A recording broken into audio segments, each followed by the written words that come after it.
And when they say that this is a family disease, it really is. For years, we've always seen Bruce Willis as one of the toughest actors around. He was always someone who did his own stunts, and he never backed down from doing what it took to get the best shot. But now it seems like all those years of stunts have caught up with him because he's now facing a tragic dementia diagnosis. I don't want there to be any stigma or shame. And you'll never believe just how heartbreaking the diagnosis is and what his family is saying about his condition now.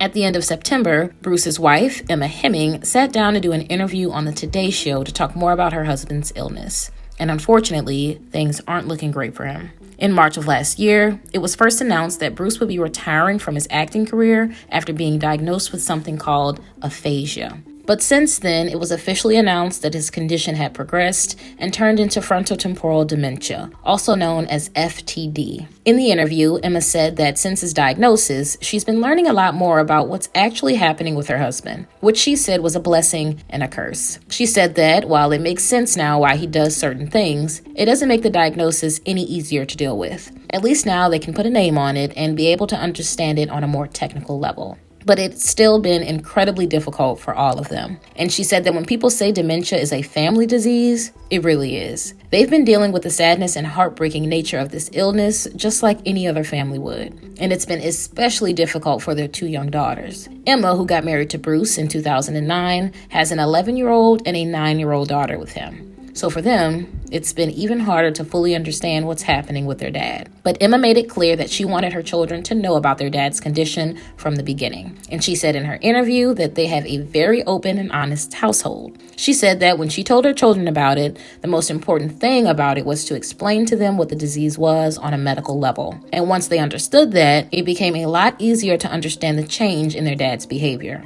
All those different things started to make a lot more sense for them. But Emma also said that she never wanted her children to feel any kind of shame or stigma around the diagnosis either. Although she admitted that she never wanted her children to grow up with an ill parent, there's still some kind of silver lining with it. Because this situation is teaching them so much more about how to care for and love someone, even in their darkest times. Which she said is one beautiful thing amongst all the sadness. These days, Emma said that it's hard to know if Bruce really even understands what this diagnosis means and what the rest of his life might look like. But despite the difficulties, at least the family is supporting each other through it. Of course, we all know that Bruce was previously married to Demi Moore and has 3 children with her. And those children have also come forward to show their support for their stepmother, Emma. On her Instagram story, Bruce's daughter, Scout, commended Emma for making the public appearance to bring awareness to FTD and said that she couldn't be more proud of Emma for being willing to step out into the public, even though it's a terrifying thing to do. She said that Emma was a champion for the cause and that she inspired her every single day with her bravery, love, and courage.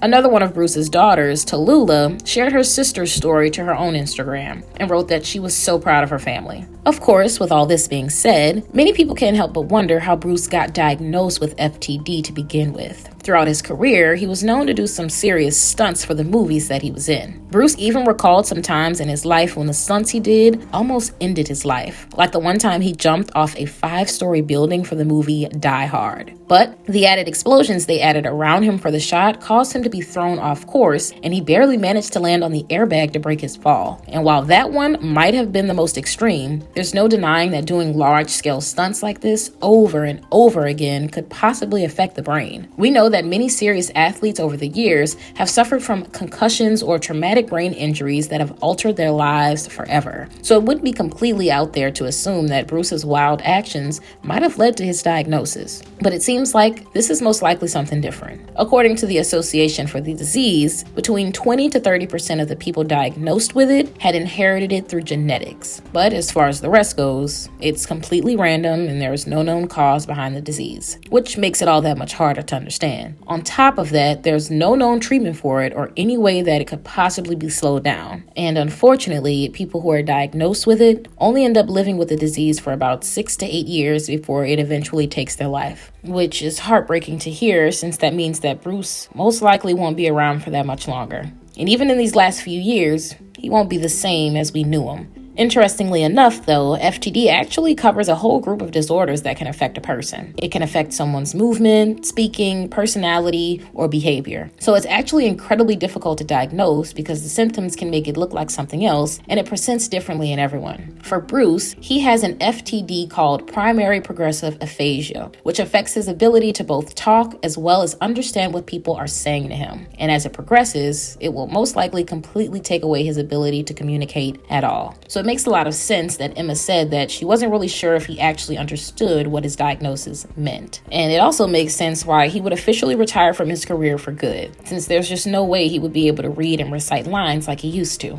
Unfortunately, medicine just isn't at a point where we can know for sure what caused Bruce's disease. So we'll probably never know if something like this could have been prevented or if it was something that was always going to happen to him. Either way, there's no denying that the diagnosis is heartbreaking for both Bruce and his family. But at least Bruce won't have to live the remainder of his life in any kind of fear or anxiety, since he most likely doesn't really understand what's happening in the first place. And hopefully, his family will be able to cherish the time that they still have with him and try to make the most out of it. And now that his family is speaking out about it, it might bring more awareness to the cause, so that one day in the future, we might have more information on how something like this happens and what we might be able to do to prevent it. But what do you guys think about all this? Did you know about Bruce's diagnosis? Are you heartbroken about it? Let me know in the comments below.